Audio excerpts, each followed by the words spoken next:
This week we got some great questions in, and one in particular is one that I hear everywhere I go. You know, here at EGIA Contract University, myself and Drew Cameron and Gary Ellicks, the other trainers and speakers, we're all over the country, and this is the question that we all get. This is the most often requested piece of information that we get. And it's one probably you're thinking about right now. How do I get good people? How do I keep good people? The one thing I've noticed when people ask that question, they're often looking for a silver bullet. They're looking for that one thing they can do that magically solves the problem. And the reality is there is no silver bullet. The number one way that you attract good people is that you have to have the compensation, you have to have the culture, you have to have the environment where people want to work.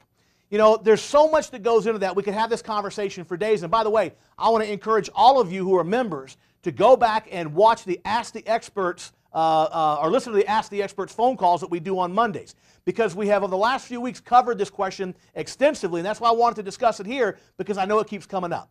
The key is you have to have a compensation system, you have to have the recognition, you have to have the environment where people want to work. I remember in my heating and air conditioning company, guys loved working for us. We were very, very generous with our compensation. We respected them as human beings. We'd give them the pat on the back so they needed it. We'd give them vacation time, all the stuff that they needed to enjoy their job. And as they would be around the supply houses and talk to other technicians and installers from other companies, you know, word got around pretty quick that we were a great place to work. A guy could come in and make himself $100,000 a year. So the interesting thing is that at lunchtime, very often around my office, you could walk a block or two away and you would see my competitors' trucks parked on the side of the street within a block or two of our office, because their people were parking a couple of blocks away and walking into our company to put in applications. As a result, when we needed somebody new, which wasn't very often because we didn't have tons of turnover, but we had a stack of applications an inch thick. You know, dozens of people we could go to that wanted to work there.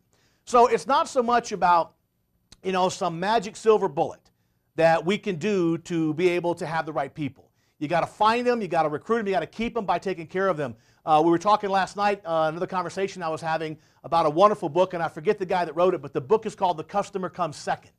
Right? Think about that. Most people say the customer comes first. Listen, the customer has to come second, because if you treat your people poorly, if they feel, you know, disenfranchised, if they feel beaten down by the owner of the company, what kind of service are they going to give to their customers? We have to empower them. We have to inspire them. We have to treat them with respect and courtesy, professionalism. Then they're in a mindset to go out and be inspirational and be, you know, really great people towards their customers. It's all about taking care of your people who are taking care of your customers.